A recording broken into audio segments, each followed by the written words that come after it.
Hello and welcome to the DIY Investing Podcast. My name is Trey Henniger and I'm your host. Be sure to subscribe to the podcast to get more great investing content. And if you're listening on YouTube, hit that like button on this video. Any other platform, your 5-star rating and review are a great way to support the show. Thank you for your support. So, I have reached 100 episodes, and so today's episode is a special edition, and the focus of today's episode will be reflecting on my thoughts, my opinions, and how things have gone over the past 100 episodes. If you are looking for investing-focused content for specifically how to become a better investor and those sorts of things, subscribe to the podcast, but today's podcast is not going to be as educational in nature. It's going to be more philosophical. It's going to be more my thoughts and reflections as I think back on how this podcast has gone, what I've learned from creating the podcast over the last 100 episodes, what I want to do better, kind of where things have gone that maybe haven't met my vision, and basically just, kind of a stream of consciousness thoughts on how this has gone. So I have a little bit of a show notes, but basically it's going to be just me reflecting on having hosted now 100 episodes of the DIY Investing Podcast. And as I look forward into the future, what I really think is going to happen with the show, how I feel about it today, and kind of put a timestamp on some of my thoughts as of this moment, 100 episodes in. So again, feel free to skip this episode if that doesn't sound interesting to you. I'll be back with episode 101 with more investing-focused content. But for episode 100, this is our special edition. I've seen this done with other podcasts where you kind of talk in more of a meta sense about the podcast itself. And so that's what I want to do with episode 100. The first thing I want to communicate about today's show is that I want to hear from you, my investing audience. I think one of the things that is really difficult as a podcaster is that it is not a format that is easily attuned for getting feedback from the audience. So if you take nothing else away from today's show, if you don't want to listen to it any further at all, what I'd really like is if you could send me an email to trey@diyinvesting.org. That's trey@diyinvesting.org. And just tell me what you think. Tell me what your thoughts are on the podcast. Maybe respond to some of the things I talk about in the show, my vision, any number of things. I'm going to mention it a few different times in this show, kind of, asking for your feedback, asking for your thoughts, asking you to email me if you fit into certain categories. So that's my main thing today is consider sending me an email, consider sending me encouragement, consider sending me basically anything you'd like to share. Because the way that this format works is it's very one way. I sit here in front of a microphone and I talk about investing, I talk about concepts, educational concepts, and there's no interaction with my audience and there's no feedback. If I were to do this same thing, if I were to say, do the same sort of 30-minute speech in front of a live audience, it'd be very different. If I was sitting in an amphitheater giving a speech, I could see my audience, I could see you, I could talk to you, I could shake your hand after the show. But that's not the format we have here. And so it's just a little different.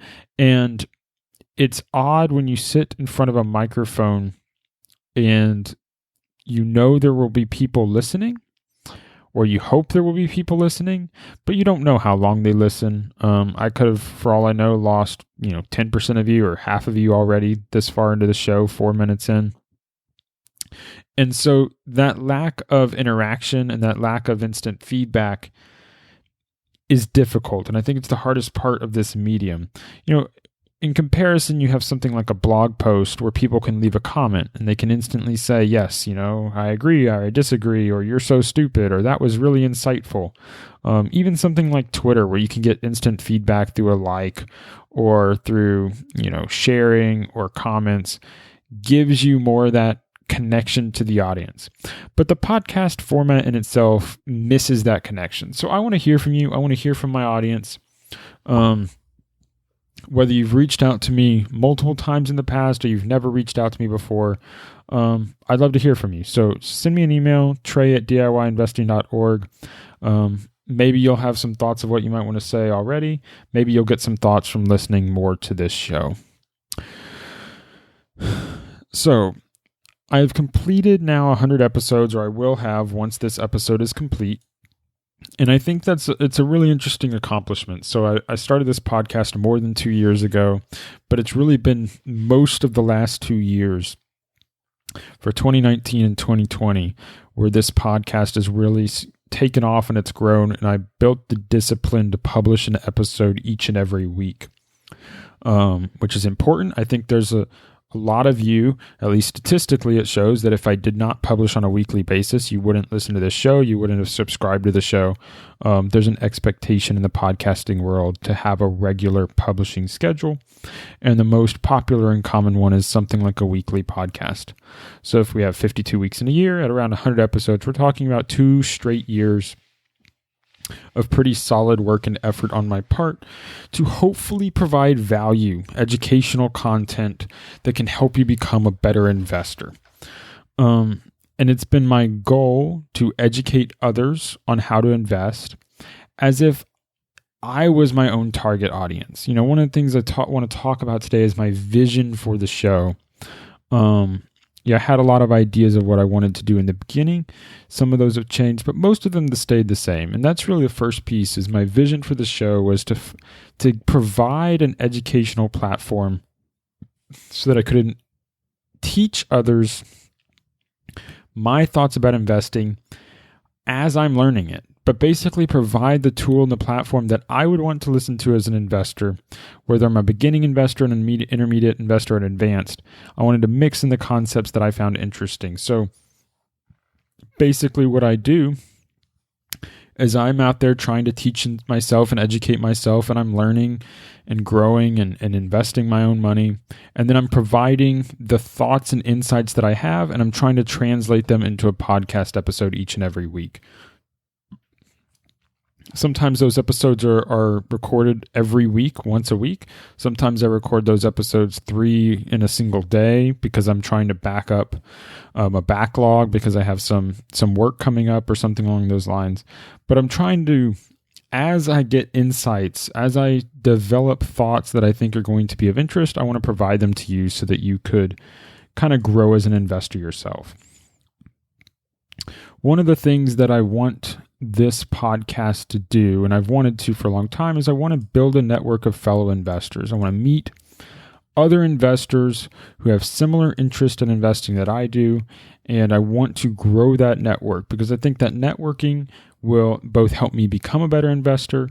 It will help me to achieve some of my investing goals, but I think it will also help me, add to those investors' lives as well, help them become better investors, and we can all work and grow together. I think in large part, this has been developing positively, but especially this last 12 months has grown very positively in that regard. I've had investors reach out to me. It's good to talk to other investors. We talk stocks. We talk different ways of managing our portfolios. And of course, you've listened to some of those conversations as I can bring people on the podcast in interview format. I don't like doing interviews as my sole format because I think that's the standard format that's out there. It's not that it's a bad format, but I think if your whole podcast is interviews, you lose something. You lose the ongoing evergreen focus or narrative. Because what I want with this podcast is that every episode, as much as possible, is worth listening to multiple times or worth listening to at any point in the future. What I don't want is to publish an episode in 2019 or 2020 that would be completely useless to an investor in 2025 or 2030. I don't want to talk about the news of the day. I don't want to talk about what markets are doing this week. I want to talk about the information that is evergreen, eternally useful, and that can allow investors to learn about investing, whether they are alive in 2020 or alive in 2050 or alive in 2080. And so I want to talk about those ongoing useful concepts. And this idea is again around growing and developing as an investor myself. But there's other pieces of this vision that I've wanted this podcast to open up for me as well. So one of the investors that I have learned a lot from myself, and who have always admired the path that he took, was Joshua Kinnan. So Joshua Kinnan has a blog, now a personal blog, but and he doesn't post much anymore, but his website at joshuakinnan.com was one of the websites I used to learn and grow as an investor myself over the last decade, especially when he posted a lot more frequently about 5 years ago and more. And one of the things that I thought was most interesting about his path was he would blog about investing, he would document his ideas and his thoughts, and then over time he developed a pretty big audience, he developed a following, and has since used that following and used the basically marketing, which his website and blog created, to launch his own investment management business. And I've always liked that process and that path that he took, and wanted to follow in that same footsteps. So I don't currently work in the financial industry. I've talked about that before on the podcast. You know, I have an engineering background. You'll have recently listened to the episode talking about how I think engineers can make good investors and some of the mental models that go around that. But one of my goals with this show is to provide a marketing platform for my investing process, with the idea being that I can organically attract clients who may be interested in me managing their money in the future. For me being their portfolio manager to help invest the money for them in case they don't want to do it for themselves. And so I think,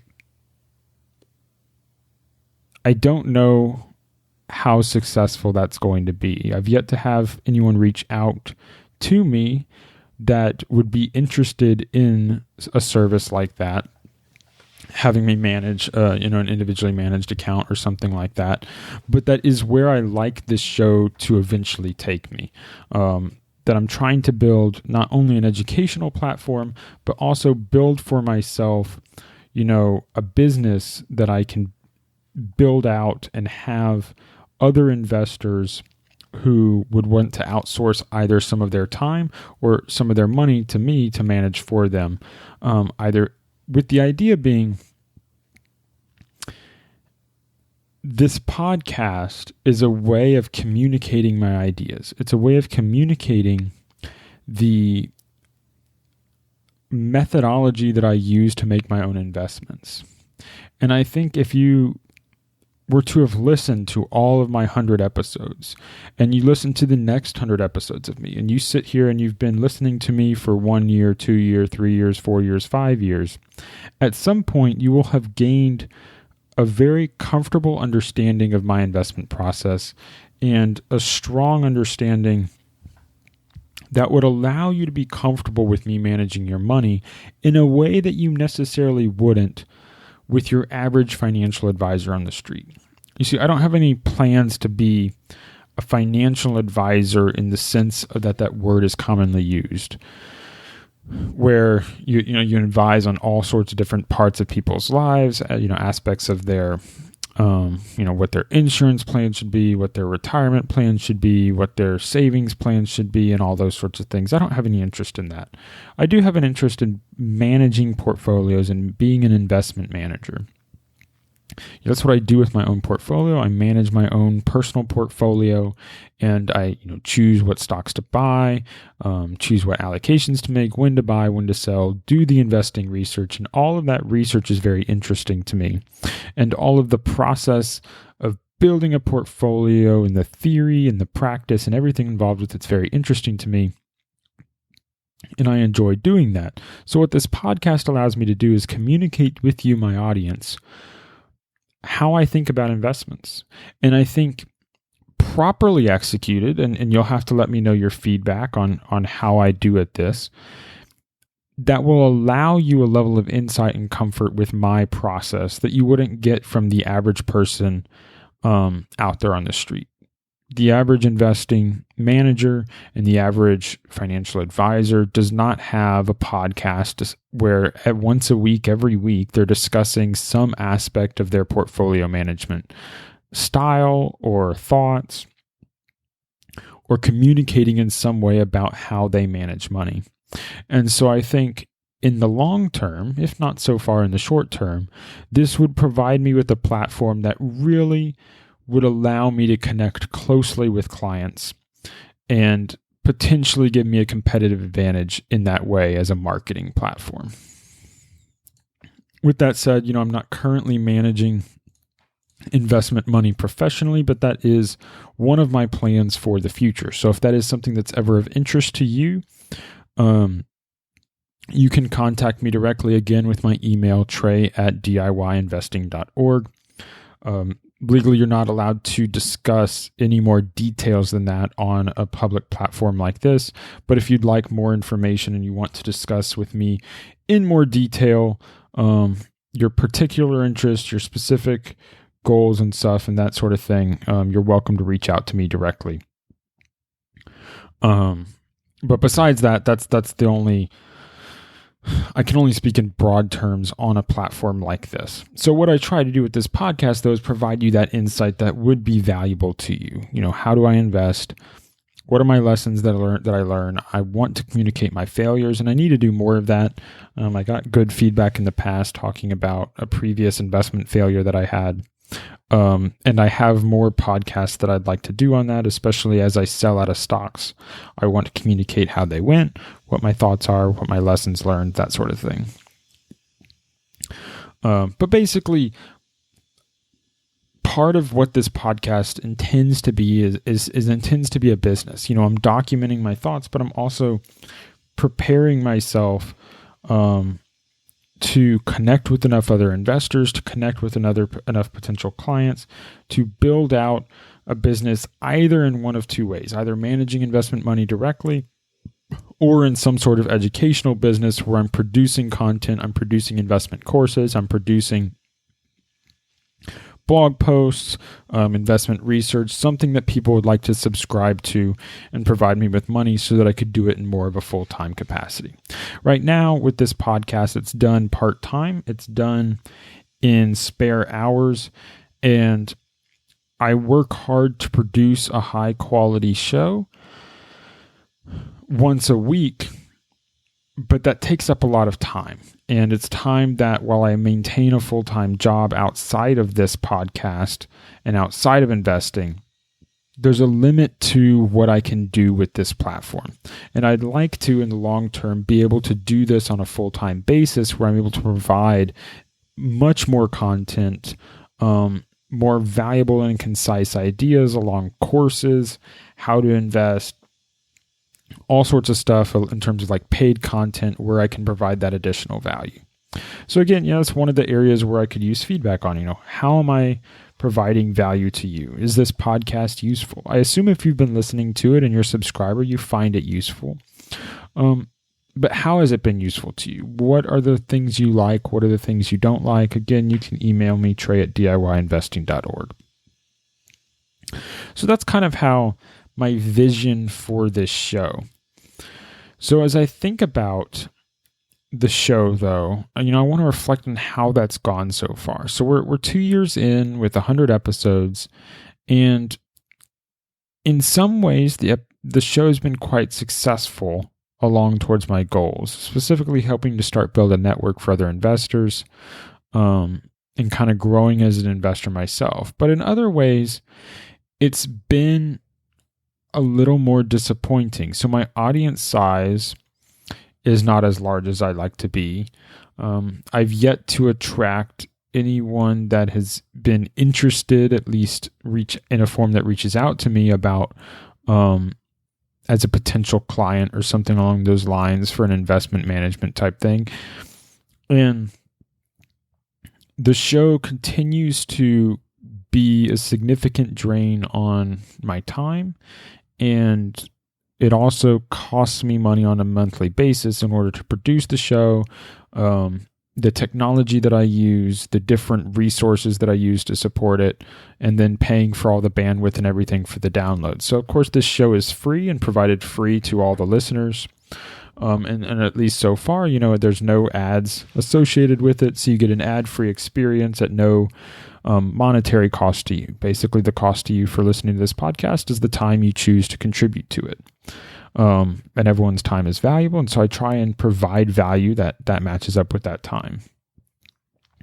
But when I think about how this works out, I think the best way is really to kind of talk about some of the statistics I see and some of how the math works on it in the background. And so we're going to give a little behind the scenes look into how the podcast is doing, because these are the numbers that I look at and I think about when I'm trying to think, well, am I getting enough value out of producing this content? Because it costs me time and money to produce it.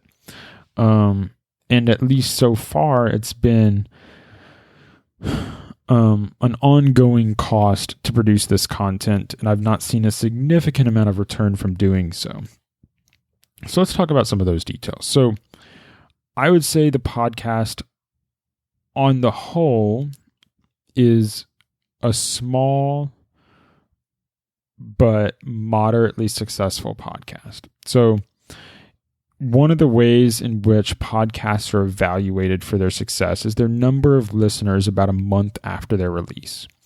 And if we think about some data that I believe originates with Libsyn, my podcast host, if you have more than 136 downloads, then you're in the top 50% of podcasts. If you have more than 1,100 downloads, you're in the top 20% of podcasts. More than 3,200 downloads, you're in the top 10% of podcasts. And more than 7,700 downloads, you're in the top 5% of podcasts. Now, this is per episode, not total downloads. But if a single episode about 30 days after release, you have 7,700 downloads, that would put you in the top 5% of podcasts. So how do I compare to that? So the DIY Investing Podcast, as of, October 2020, when we're talking about this, has about 650 listeners on average a month after release. So that's pretty good. It's good when you think about the fact in terms that people can more relate to. 650 people, if you were all listening to me on, a college campus auditorium, that could fill an entire classroom auditorium with 650 people. If I was to give, a 30-minute speech or a 30-minute lecture as a professor, basically that's enough listeners to completely fill the auditorium. So when you put it in that terms, that's pretty successful. And it means I'm in the top 50% of podcasts. But I'm still not in, let's say, the top 20%, which would require 1,100 downloads or something. On the other hand, 650 is low in terms of where the podcast needs to be for it to be successful and provide a return on the investment that I'm putting in to produce it. So these breakdowns, the top 10% of podcasts would be about 3,200 downloads, and 7,700 downloads would be about top 5%. Well, that top 5% range is about where I aim to be in the medium term. You see, as a general goal for podcasts, you need about 5,000 regular listeners in order for me to monetize and offset my costs. And so at 650 listeners, we're talking about 10x my current size. I mean, maybe it's more, more specifically, it's like 8x my current size. But I need to go from about 650 listeners to somewhere in the range of 5,000 plus in order to justify the ongoing expense that I put into the podcast, because that would allow me to use some advertising to offset the costs that I incur, and to provide some sort of compensation for the time that I'm putting in to produce this free educational content. So I like providing the value. I like doing so. But when I think about the amount of time that I put into it, it becomes hard to justify how long I could continue to do this without seeing growth to the point that would allow me to get some sort of return out of it. So now, I mean, that's based upon, advertising, but the idea is that, there's other things built into that as well. If I was to have, a successful investment management type business, then I'd be looking for a number of clients somewhere in the range of maybe 10, 50, or 100.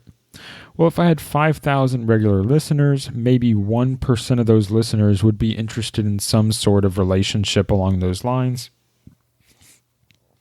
Maybe it's less than 1%. But if I had 1% of 5,000, then that's about 50 potential clients or something along those lines.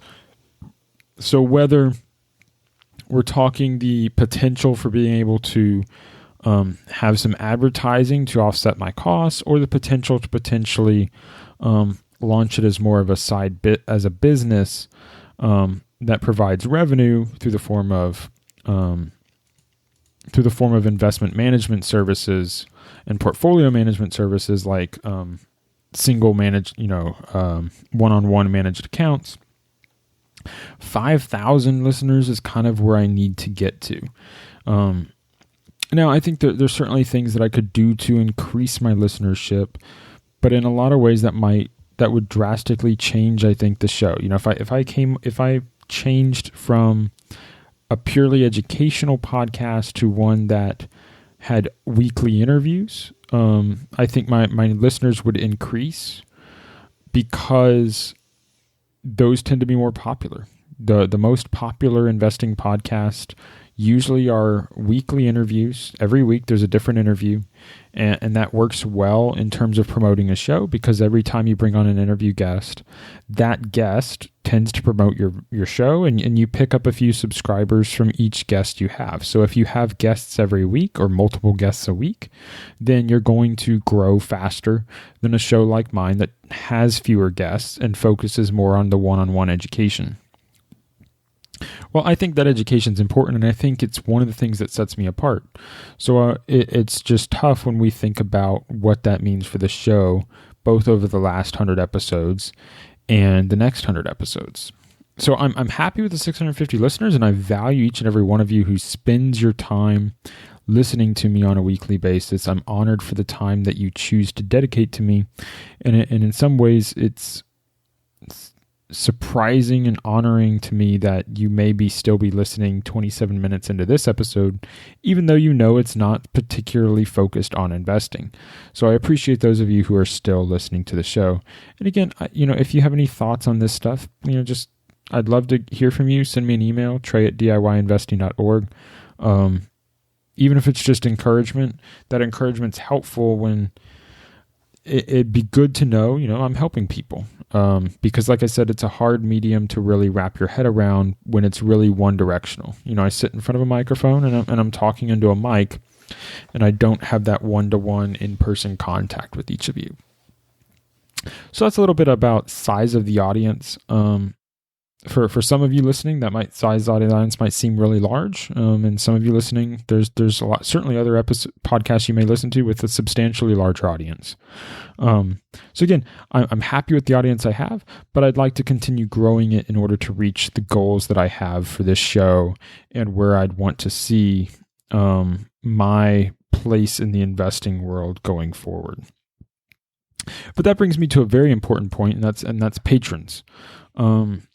Patrons are this idea, and it comes from the idea of having historically had patrons of the arts, where people would patronize those that produce arts and support them in being able to produce their artwork for the world because they found value in it. And historically, you needed patrons in order to produce artistic work because the direct value wasn't as clear as making food or working in a factory or working in some sort of non-artistic expression. Well, podcasting in some ways is like that, producing an artwork or painting or something along those lines, because there's a separation between the value that I'm producing and the money I charge, but also the ability for me to charge money for it. So it's not as directly clear that when I produce value by educating someone in some way or providing an idea that allows someone to make a good investment, there's a big distraction and disconnect between the value that I might produce for you from the education I provide and my ability to monetize that and, feed my family or pay for my servers that are using to produce this content, or the microphone and different things I have involved with all of that technology. But I do have a patron program. Again, you can become a patron at DIYinvesting.org/patron. That's PATRON. And this program is set up very simply. Anyone who's gaining value from the content of my show can support me in supporting and producing the show. And basically, this is a gift to help me continue to produce the content. And basically, I see each and everyone who chooses to support the show as a patron as saying thank you. Each and every month say, hey, we appreciate the work that you're doing. Now, I have different tiers of my patronage program where you can support me at 3 different levels, whether that's $5 a month, $10 a month, or $25 a month. And I provide some bonuses to those who support me at those levels. And those bonuses generally have to do about my investing research. $5 a month gets access to any quality reports that I produce on my show. On my website.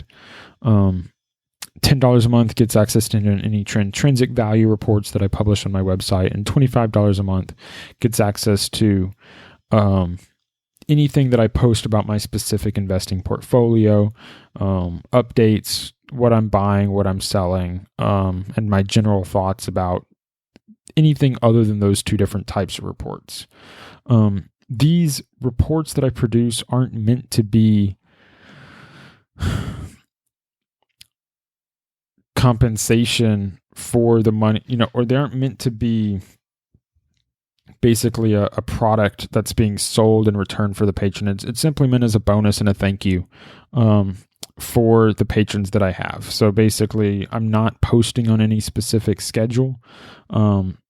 My general goal is to produce this podcast once a week, and the bonus goal is to publish research when I have research complete. So that might be I might publish once in a month, I might publish 3 times in a month, or I might publish once every quarter.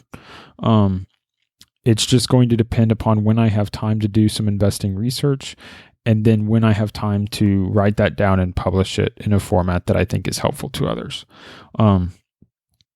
I consider the investing research I do valuable, and that's why I keep it private, because when I come upon a good investing idea, and especially if I'm putting my own money into it, I plan to make hundreds, thousands, tens of thousands of dollars from my investing ideas.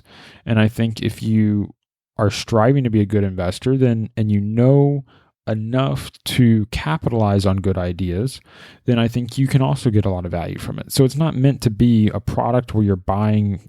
The patrons aren't, in my eyes, buying those products. What they're doing is they're supporting me and supporting the show. But I like to share my research with my patrons as basically a reward, and thank you for supporting me with the show that I do. So I currently have 5 patrons, and I absolutely thankful for each and every one of you. So thank you for supporting me. And those patrons are very helpful in offsetting a lot of the technology costs that I have on a monthly basis to produce the show. But even with the 5 patrons, I still don't match the costs that I have on the show. I'd like to grow that patronage program. And so if you think that I'm providing value to you on this show, maybe that's one thing you consider doing. Consider joining the patronage program. That's DIYinvesting.org/patron.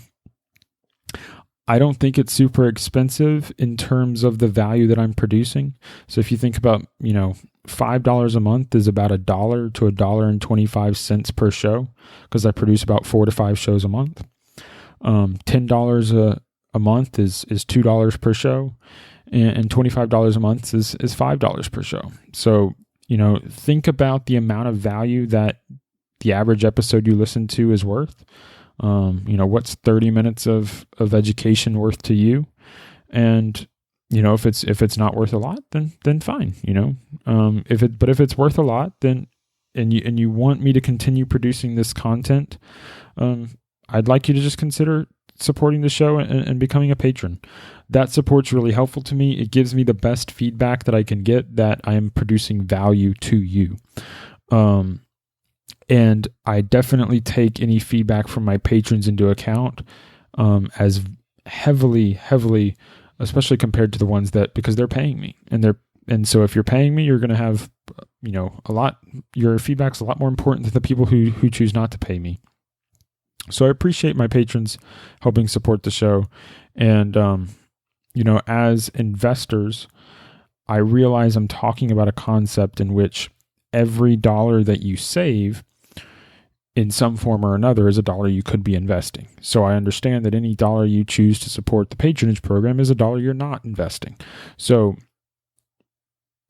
I want to make sure I'm providing value to you, and I don't want you to support the patronage program if you can't do so and it would hurt you financially. But I hope that I'm providing enough value to justify that.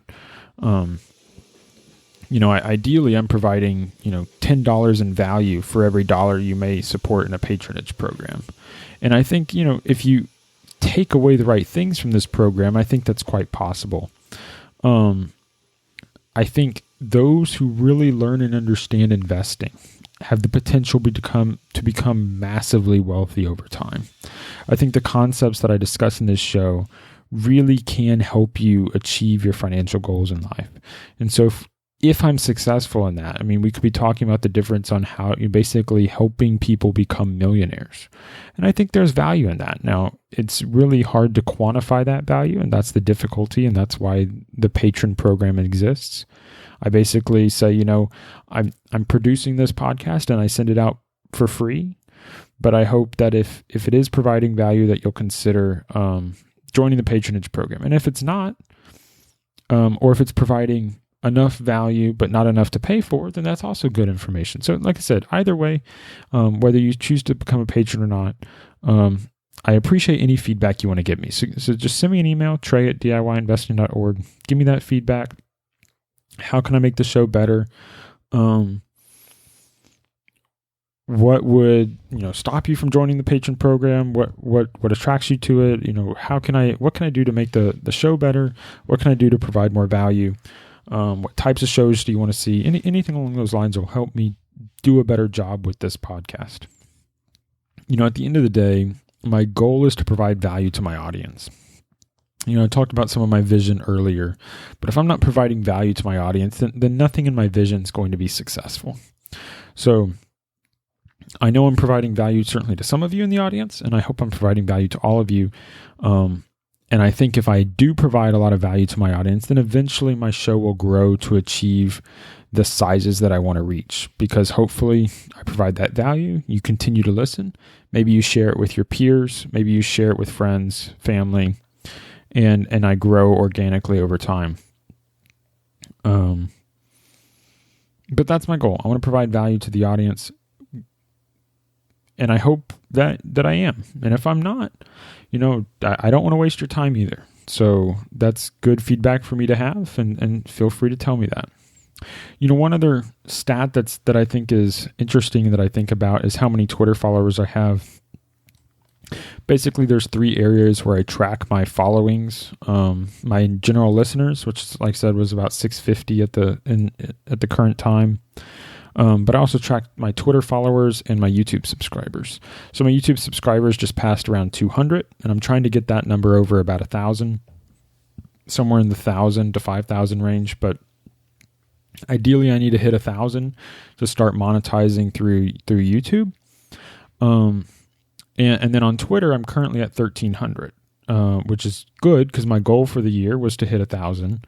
But my medium-term goal is to exceed 10,000. And I think 10,000 is an important threshold with Twitter. 5,000 important threshold for the podcast overall, and 1,000 for YouTube, because each of those mediums have different level of touchstone. So Twitter is the least connected method by which I can connect with you, because if you're if you're a follower on Twitter, you might have just seen one post of mine, liked it, and subscribed, and followed me to see if I post anything else. But if you're listening to the podcast, you're really understanding in detail all of my thoughts, my ideas and stuff. So that's a longer form content, and it's a deeper connection. So in order to still get value from a connection on Twitter, it's a lower value than it is of like a podcast subscriber. So I'm aiming to exceed 10,000 followers on Twitter, because I think that's a general threshold I need to hit to, again, achieve these goals I have of launching, into the investment management business.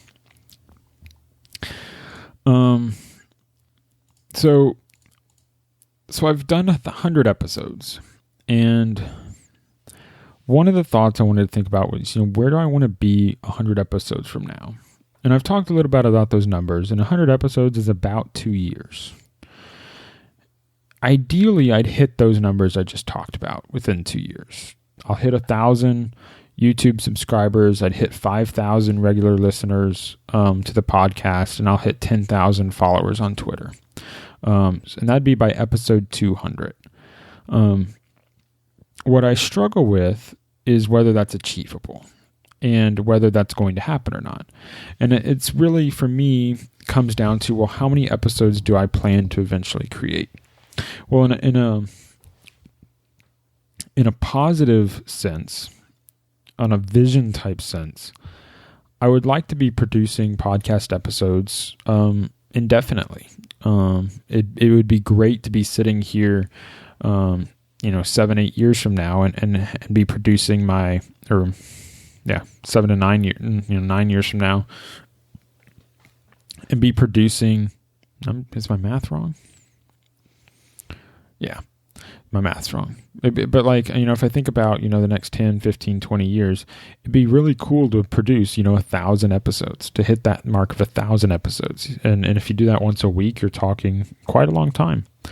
18 years from now or something along those lines. Is that achievable? I don't know. I mean, like I said, in order to continue doing this show in the long term, and of course what I just said is the long term, I need to make it financially successful. And right now the show is not financially successful. It is successful in helping building connections. It is successful in sourcing some investment ideas, but it's not financially successful. And I need to hit higher numbers, and I need a bigger audience, or I need a higher number of my audience to become patrons. So my audience size is big enough. If I have 10% of my audience were patrons, then that's a big deal.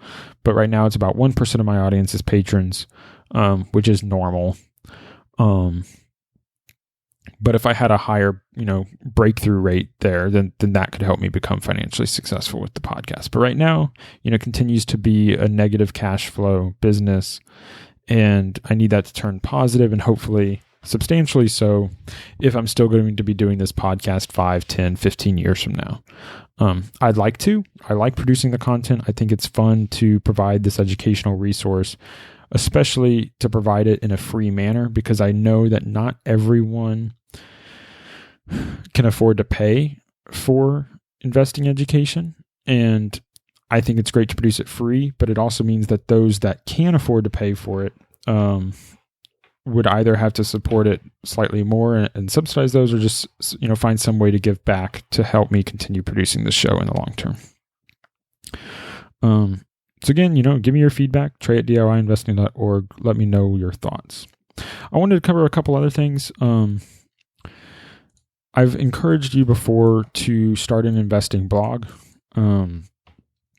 If you're interested in do so, I just wanted to name off a few quick resources that I use. And if you're willing to start an investing blog yourself, that I think you should use. I use WP Engine to produce my blog. And I'm going to provide an affiliate link in the show notes. So if you use my link to sign up for WP Engine, you'll get a discount on your hosting fees. And it'll be cheaper to host your website than it otherwise would if you use my link. And of course, I get a commission at no cost to you if you do so. I use WordPress. This is a general platform that WP Engine specializes in order to host blogs. And then I use the Genesis framework, which again, WP Engine has partnered with StudioPress. I think they merged at some point, which is the creator of the Genesis framework, and that allows you to produce your blog. So affiliate links for those will be in the show notes.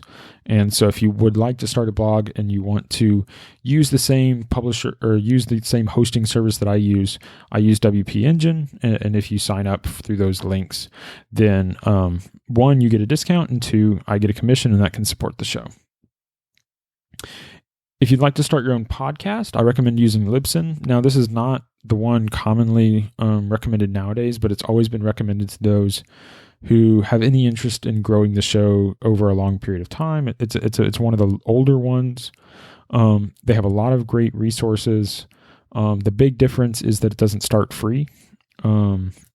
It's cheap. You can basically, for $5 a month, you can get started publishing episodes every month. And I like it. I've had great use for it. I've used Libsyn the entire time I've done this podcast.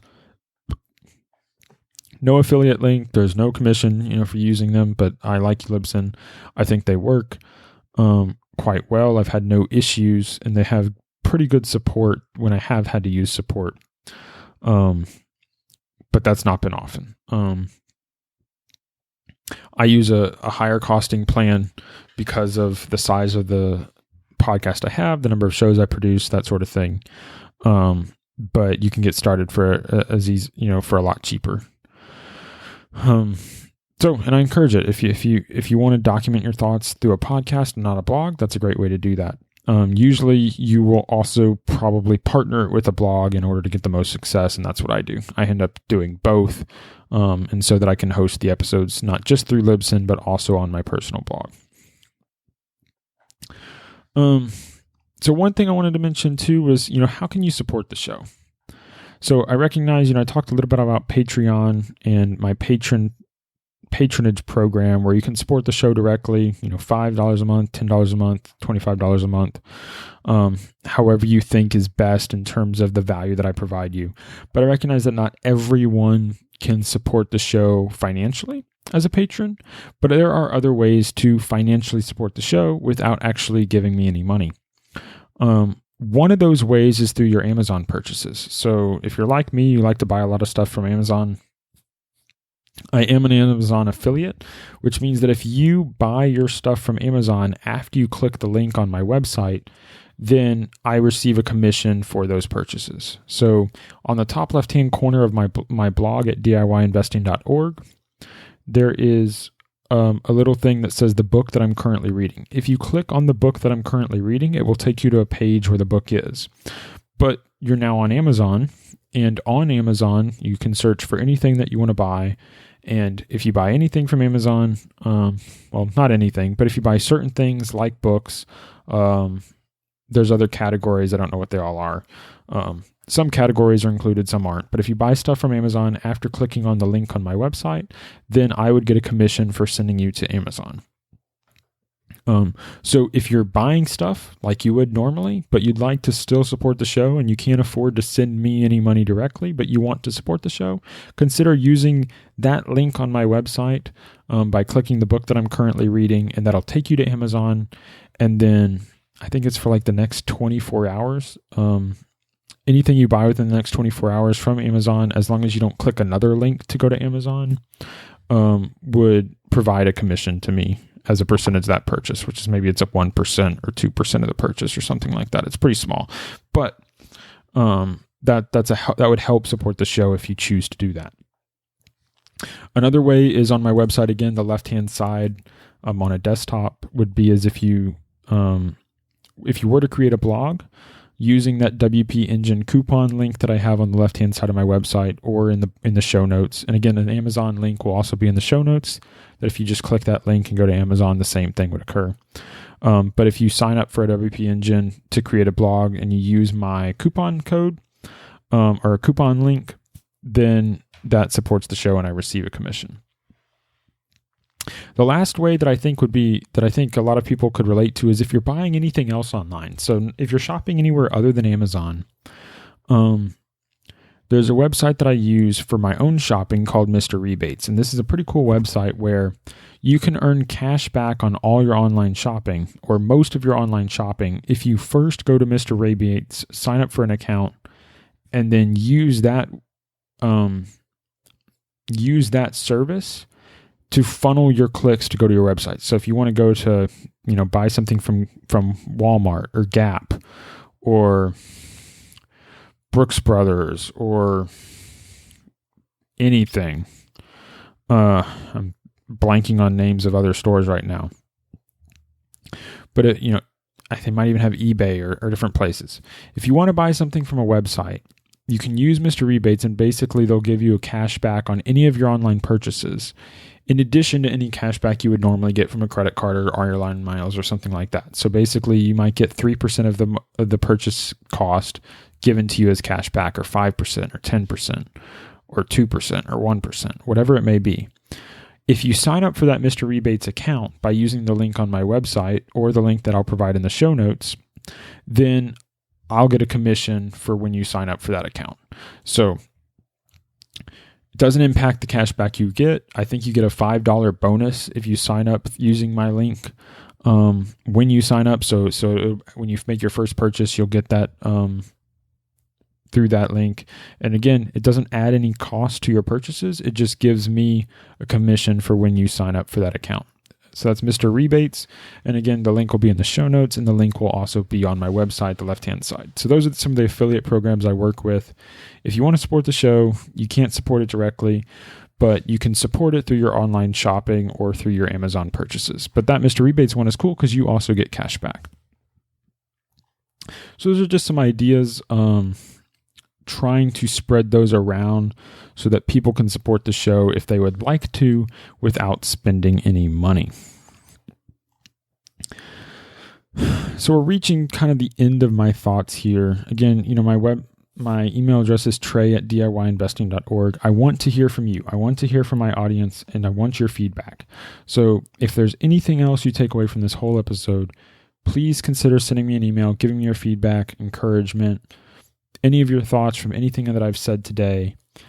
That feedback will help me. I appreciate it. Even if you say, hey, this was a terrible episode, just let me know what you're thinking. I want to hear from my audience. The hardest thing from being a podcaster is that I don't get to hear from my audience nearly enough. And the feedback loop is really slow. Now, I understand the likelihood that most of you are still listening at 52 minutes is pretty low, but I know some of you probably still are. So I appreciate that. I appreciate you spending your time listening to me. I hope that the show is useful to you. I hope that I am producing good content for you. My best takeaways after 100 episodes is that I've met a lot of great investors, and I've started to build a network of like-minded peers. And one of the things that I really think about, I've talked about how I don't know if the podcast has really been financially successful yet, and it's not, it's cash flow negative, and that's all true. But one of the things I think about is it's really hard to put a tangible number on the value of like a good stock idea. So if I'm doing my job, I'm helping you get better at finding stock ideas. I'm helping inspire you. I'm helping you think through investments, and I think there's value in that. But I think about there's at least one stock idea, one stock that I currently own today or at least the day that I'm recording this, but I think I'm highly confident I'll still own it when this podcast comes out. There's at least one good stock idea that I wouldn't have had if I didn't host this podcast. I learned it from one of my podcast guests, and since making that investment, I've earned thousands of dollars from that one idea. So even though the show itself may be cash flow negative, by being the podcast host, by building this audience, by connecting with you, my listeners, connecting with my podcast guests, I've gained value because I've identified investments that I wouldn't have otherwise had. So I think there's certainly value there. I really enjoy doing this podcast. I am scared to have been as honest and forthright as I had in this podcast. And I'm not sure how that's going to be received. But I think it's important at least once every 100 episodes to kind of peel back the curtain, talk about the behind the scenes, and see how I'm feeling, how I'm thinking about the future of this show. I like doing the show. I want this show to be around years from now. And I think if we all work together, if you're enjoying this podcast and you share it with your friends, you leave your reviews on the podcast, you promote it when I have a good show that's put out, I think we can get it there. So that's the episode. Those are my thoughts after 100 episodes. Let's hope that I will still be doing this in 100 episodes from now, and maybe there's a chance that I'll be doing it at episode 1000. So the full show notes for this episode, including my outline for the podcast, will be available at DIYinvesting.org/episode 100. Links to everything I talked about today, all the ways that you can support the show, all of the links to the Patreon, the links to my affiliate link to Amazon, my affiliate link for WP Engine with the coupon, my affiliate link to Mr. Rebates. All of those stuff will be in the show notes, and you can click those links to support the show that way. If you have any feedback, send that feedback to Trey@DIYinvesting.org. I'd love to hear from you. Thank you for listening, and until next time, stop paying fees, start building wealth. The DIY Investing Podcast is presented for general informational and entertainment purposes only. I have not considered your specific situation or risk profile, and I have not provided investment advice. The information presented on the DIY Investing Podcast should not be construed as investment advice. The views and opinions expressed on the DIY Investing Podcast are those of the participants and do not necessarily reflect those of the show's host or sponsors. DIY Investing, its producers, sponsors, and host, Trey Henniger, shall not be liable for losses resulting from investment decisions based upon information or viewpoints presented on the DIY Investing Podcast.